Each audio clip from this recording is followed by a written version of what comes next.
Good morning. Salam alaikum. This is Denny Cormier, and I'm speaking to you from my home in the United States of America. I'm sorry that I can't be with you this morning. I had originally been asked if I would do a Skype call with the friends at CPDS, but unfortunately I got a cold a couple of days ago. Yesterday I had no voice. Today I have a little. I was afraid that I might not have a voice on Saturday during the meeting. And so I'm recording this speech for you and sending it to Gaza. I hope that you know that I have great love for Gaza, and that many of my words that I'll speak today reflect that love. Some of you may know me, some of you may not. I lived in Gaza in 2014 and 2015, and I absolutely loved Gaza. I still do. 4 years later, I feel like I'm in Gaza even though I'm living here in the United States. I was asked today to talk about the Great Return March and how it is being seen in the United States. And so I'm going to do that, but I'm also going to do some other things. I'm going to talk about the Great Return March.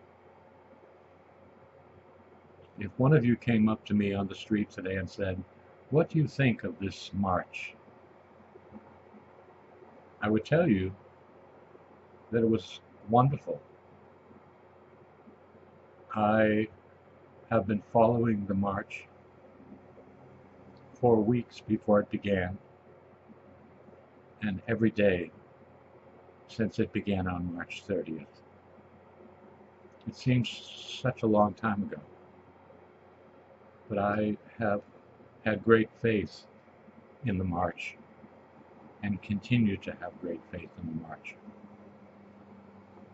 Let me tell you a story. When I was living in Gaza, I was reading about the protest at the border. There have been protests at the separation fence, young men and women protesting weekly for many years now. When I went to Gaza, I knew that these protests were taking place. I was asked not to go to the protest, actually, and I had to promise that I would not go to these protests back in 2014. So I think they were afraid that I was going to get shot.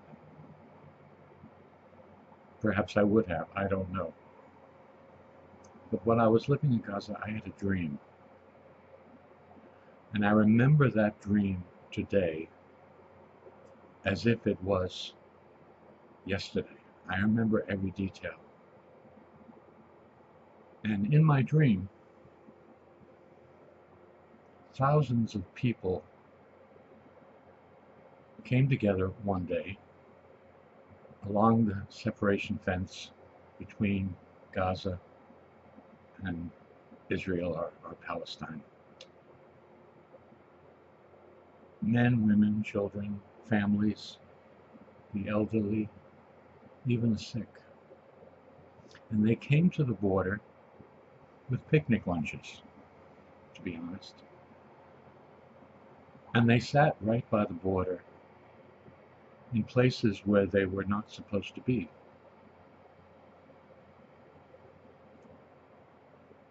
It was a great return march in my dreams.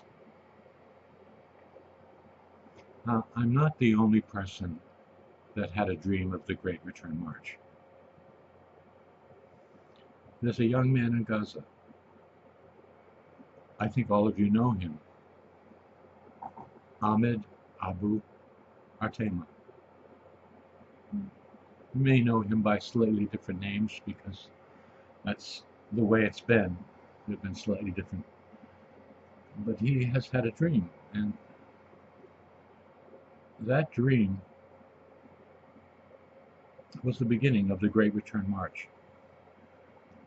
And this is how I saw the Great Return March. I saw the vision that he had, and I believed in that vision.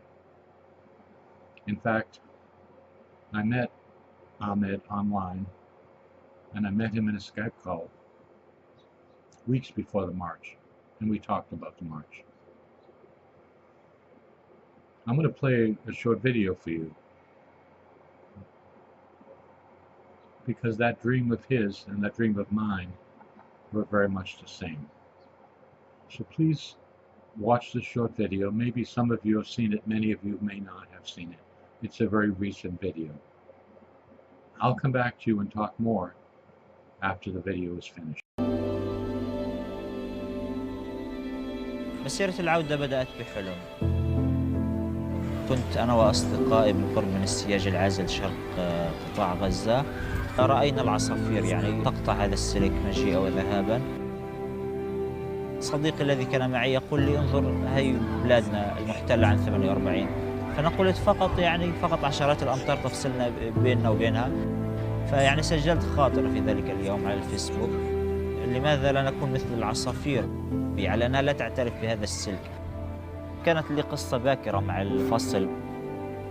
أنا ولدت في مدينة رفح ونشأت فيها. كانت مدينة واحدة. عام 82 كان هناك اتفاق بين إسرائيل ومصر برعاية الإدارة الأمريكية في ذلك الوقت بوضع الأسلاك الشائكة. هذه الأسلاك الشائكة مرت في داخل البيت الواحد، فقسمت بعض البيوت يعني غرف في رفح المصرية وغرف في رفح الفلسطينية. والدتي بقيت في رفح المصرية ووالدي في رفح الفلسطينية، أي أن 150 متراً. حين وصلت لوالدتي استغرقت 19 عاماً. أنا شخصياً يعني نالني جزء كبير من هذه القصة. أراضينا الجميلة على بعد مئات الأمتار منا. غير معقول أن يظل ملايين اللاجئين يعيشون في سجن حقيقي، يعيشون في حصار.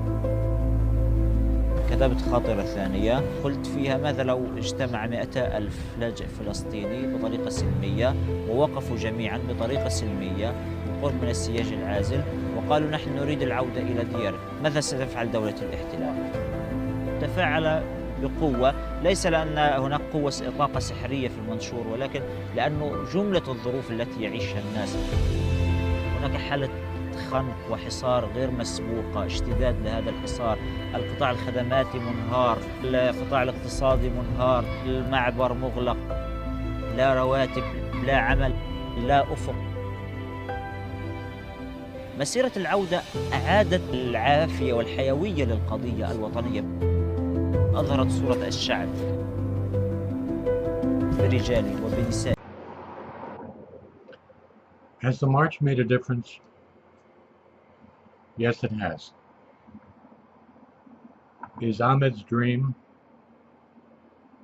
is it a real thing? I believe it is. I believe it is. Things are very, very bad in Gaza right now. I know this. I know this because I have communication with Gaza every day. The electrical problem, the water problem, the fact that people can't leave Gaza, now the gas problem, now the borders being closed, so that many things that are needed in Gaza are not getting through. This is a bad situation, and it's difficult to be patient. I have no patience for this. I wanted the siege to be broken in my great prayers and dreams 4, 5, 10 years ago.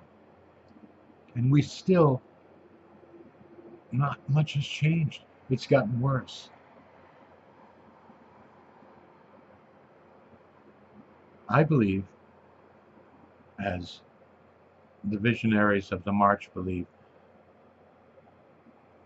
that your strongest weapon is to let people know who you are and what you think. And you have to do a lot more of it. You're not doing enough. I'm not being critical, but I believe you're not doing enough. If people at the CPDS post 3 posts a day about Gaza, perhaps they need to post 20. If you're on Facebook and you're posting selfies only, that's good. But share some of these stories that are being written by other people in Gaza. If you haven't shared the stories from the We Are Not Numbers people, you're missing an opportunity. You have a great opportunity to be your media, but you have to share what other people are doing. If you're just writing posts without pictures, the posts aren't powerful. I've suggested to Ahmed and to other people that we need to see more and more pictures of the peaceful protest. This protest is probably going to go on, although Israel would like to stop it. I hope they don't stop it. But what gets all the attention is what happens at the border fence. And all of you people that came together in a peaceful protest, you got some attention, but not enough attention, because what was happening at the border was exciting. It was sad. It was destructive. It showed death. It showed the tires. It showed people being hurt. And that's what the media wants. But become your own media and change the message. Change the message. That's my recommendation to you. And I'm not going to say much more than to say one more time, change the message. Show who you are, not just in words, but with pictures, with videos, and do a lot of it. You cannot do enough. Do a lot of it. You have thousands of photographers in Gaza. Encourage them to show what Gaza is, not just for money, but for love of their country. Encourage your writers who are writing by sharing their stories. If someone from We Are Not Numbers writes a wonderful story about their experiences in Gaza and only 50 people share it, it's not enough. Thousands of you should share it. I love you, Gaza. I thank you for the opportunity to talk today. I wish that I had hours and hours, and I wish that I was a better speaker. But I love your country, and I do what I can. And I want the siege to end, and I want the bloodshed to end. I weep when you lose a child. I weep when you lose a medic. I weep when you lose a journalist. I weep when you lose so many people. I care. And so my recommendation to you is to fight peacefully. I'll be right there by your side because I love you. Salam alaikum, my friends. Thank you for my friends at CPDS. Thank you for all of your patience today. Salam alaikum.